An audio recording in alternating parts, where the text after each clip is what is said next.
सब देखने और सुनने वालों को मोहब्बत भरा सलाम ना दें। लोग जब जराइम करते हैं तो ये सोचते नहीं हैं कि कल को हमारी पकड़ होगी, और ताकतवर लोगों के साथ मिलकर जराइम में मुलव्वस होते हैं। बांग्लादेश की वज़ीर आज़म खुद तो भाग गई, मगर जो लोग साथ नहीं भाग सके उनको एयरपोर्ट से गिरफ्तार किया गया। ऐसे जनरल भी गिरफ्तार किए गए हैं जिन्होंने अवाम के ऊपर गोली चलाई, अवाम का कत्ल किया, और जहाज़ रोक दिया गया और जहाज़ से उतार लिया गया। ऐसी जो भी शख्सियत होती है उनका अंजाम आपको पता है कि क्या होता है। इन सबको ज़ाहिर है कानून के मुताबिक, जो बांग्लादेश का कानून है, सज़ा मिलेगी।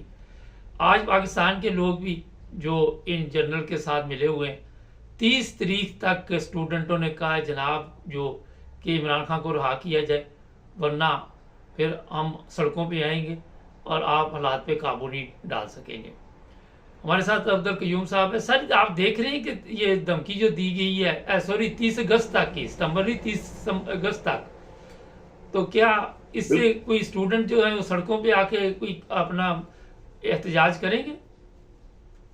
करना चाहिए उनको, अगर वो जिंदा पाइंदा है ना तो करना चाहिए। आप अभी एक ऐसी मिसाल है, जैसे आपने अभी बातें की है बांग्लादेश में, उन्होंने करके दिखा दिया, 2-3 दिन के अंदर करके दिखा दिया। तो जब कौमें अपना हकूक लेने के लिए, या लोग अपने हकूक जो हमें भी नहीं मिले थे, बांग्लादेश में भी काफी अरसे से, जब से ये हुकूमत आई थी उसकी 15 साल से लोगों को मिले थे, उन्होंने 15 साल के अंदर करके दिखा दिया। 75 साल में ही कर सके। मेरे ख्याल में अगर वो ये जिंदा हो तो ये बहुत आसान काम है। मेरे ख्याल में 2 दिन के अंदर, 24 घंटे में, ये जो क्रिमिनल्स हैं जो एक वेल प्लान तरीके से बैठाए गए हैं, ये इस मुल्क को छोड़ के भागेंगे नहीं, बल्कि इनको अरेस्ट करें और इनको पकड़ें, इनको फांसी दें, इनको जायदादें जब्त करें। एक सबक आइंदा आने वाले पाकिस्तान की नस्लों के लिए। सर, ये बांग्लादेश के जो लोग भाग रहे थे उसमें ये भी बताया गया कि कोई इंडियन लोग भी थे जो बड़े खतरनाक थे, उनको भी उन्होंने पकड़ा है, भागने नहीं दिया गया। आप समझते हैं कि पाकिस्तान में ये जो टीम बनी हुई है जो जुल्म कर रही है, इनके दिन भी इसी तरह के आने वाले हैं? ऐसे ही है, ऐसे ही होना चाहिए और होगा। हमारे से भी याद रखें, हर चीज जो होती है ना, वो जितनी ज्यादा ऊपर जाती है फिर उतनी नीचे गिरती है। जो आज पाकिस्तान में जो जुल्म हो रहे हैं लोगों के साथ, आइन को माना नहीं जा रहा, जो गरीबों के साथ जुल्म हो रहा है, बड़े बड़े लोग अपने हाथ में पावर समझ के कि ये हमारा मुल्क है, बाप का है हमारा, सब कुछ अपने काबू में किया है। अगर सदर है तो वो क्रिमिनल है, अगर वजीर आजम है तो क्रिमिनल है, बाकी लोग उसके जो सपोर्टर्स हैं वो सारे एक क्राइम को सपोर्ट कर रहे हैं। तो ये सब कुछ हो सकता है और हो जाएगा अगर इन्होंने सबक ना सीखा। उसने भी, वजीर आजम बांग्लादेश ने ये कानून बनाए थे, ये नहीं होगा वो नहीं होगा, एंड के ऊपर वो, अगर वो उसको अकल होती तो वो ना इसको छेड़ती तो आज शायद बैठी होती। उसने भी पावर दिखाई, तो आज देख ले दर दर के धक्के, कोई इसको एक्सेप्ट करने वाला नहीं है। तो ये जो नीचे से पार्लियामेंट ने अप्रूव कर लिया, सदर साहब जो क्रिमिनल है वो साइन कर रहा है, तो ये अगर लोग निकल आए तो ये किधर भागेंगे फिर?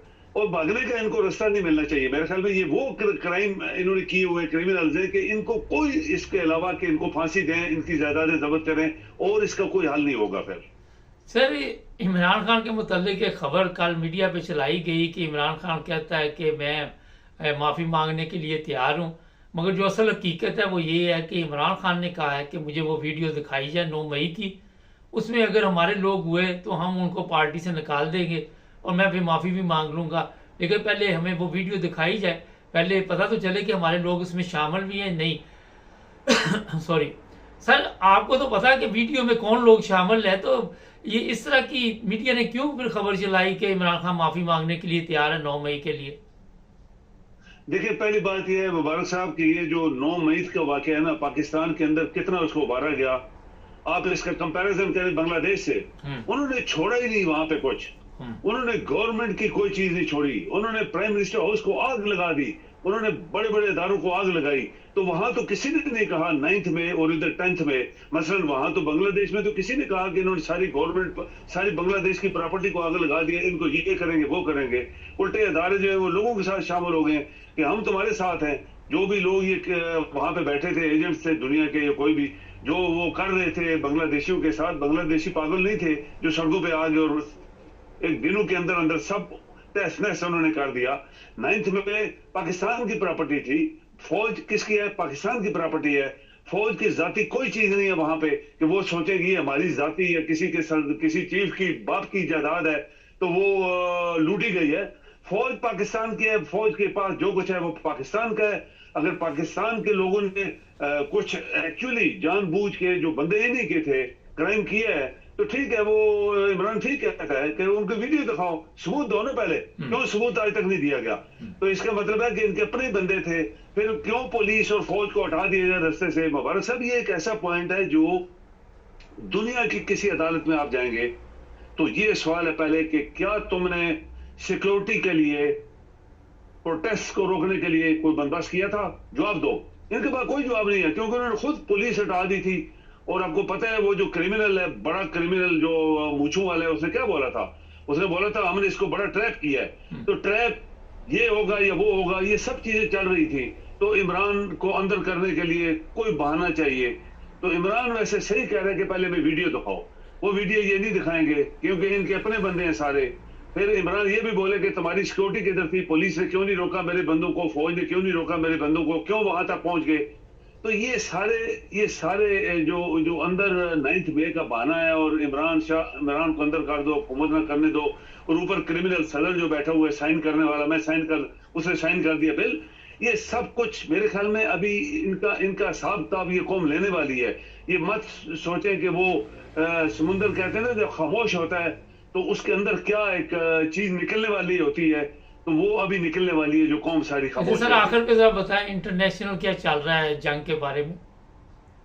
देखिए, अभी मुबारक साहब नई चीजें डेवलप हो रही हैं। जैसे अभी मिस्र के जहाज में और जॉर्डन वालों ने अपनी अभी पाबंदी लगा दी है, अपने मेरे मुल्क के ऊपर से कोई जहाज या हमारे जहाज बाहर नहीं निकलेंगे। मिस्र ने भी ये किया है, यानी बॉर्डरिंग जो इसराइल के मुल्क हैं वहां पे ये सिचुएशन जो शुरू हो गई है, तो इनको कहीं से इतला आ रही है ना। और ईरान ने अलग बोला हुआ है कि उनकी फौजें जो है वो एक्सरसाइजेस कर रही है वहां पे, मिसाइलों की और बाकी हर चीज की ईरान के अंदर। और उन्होंने ये भी शायद एक बयान दिया है कि हमारे मुल्क के ऊपर कोई ना गुजरे, क्योंकि हमारी फौजें जो है वो मिसाइलों को फायर कर रही है, सब कुछ लाइव कर रही है वो। तो ये सब चीजें जो है मुबारक साहब ये होने वाली है। ये ईरान के बारे में लोग ये कहते हैं कि ये ऐसा मुल्क है जब ये कहता है कि हम करेंगे तो ये करके दिखाता है। फिर उन्होंने कहा हम बदला लेंगे, वो कहता है बदला लेके दिखाएंगे। फिर उन्होंने रशियन की मदद इनके लिए रशियन के एडवाइजर वहां पहुंचना, मिनिस्टर डिफेंस का आना, ये सब चीजें आपस में जोड़े तो इसका एक ही लुबे लबाब है कि जंग होगी, और कि अभी जल्दी होगी, क्योंकि लोग अभी फ्लाइटें अपने एरिया से बंद करवा रहे हैं। तो इसका मतलब है कोई इनको इंटरनल इंफॉर्मेशन मिलती जा रही है। तो ये चीज होगी, कब होगी कोई पता नहीं है, लेकिन ये ईरान इसका बदला लेगा। कब लेगा ये अभी शायद 1-2 दिनों में पता लग जाए। बहुत शुक्रिया सर। नाज़रीन, इंग्लैंड के हालात ख़राब हैं, नज़र आ रहा है पुलिस से कोई भी इमारत है उसके ऊपर हमला करने वालों को रोक रही है, और कोई 2 नंबर तरीके के साथ नहीं। यहाँ पे मेरा ख्याल कोई शर्म आए तो इनके हालात देख कर ज़रा वो वीडियो सामने लेके आए जहाँ पे आपने अपने मुल्क को खुद तबाह करने के लिए, अपनी कौम को के ऊपर इल्ज़ाम लगाने के लिए झूठे जो गेम आपने डाली वो ज़रा सामने लेके आए। जो लोग अपने मुल्क की हिफाजत करते हैं वो इस तरह करते हैं, वो इन लोगों से किस तरह अपने मुल्क को बचा रहे हैं। जो भी लोग किसी को नुकसान पहुंचाने की कोशिश कर रहे हैं, ये कोई मिलिट्री को नुकसान बात की बात है, आम पब्लिक को जो नुकसान पहुंचा रहे हैं उनको किस तरह बचा रहे हैं।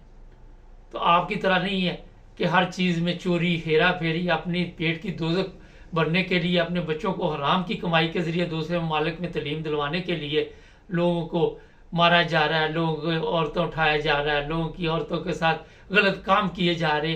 वो दिन दूर नहीं जब ये लोग भी आज़ादी की सांस लेंगे और ये इन चोरों और डाकुओं को, इन हरामखोरों को उस अंजाम पे पहुंचाएंगे।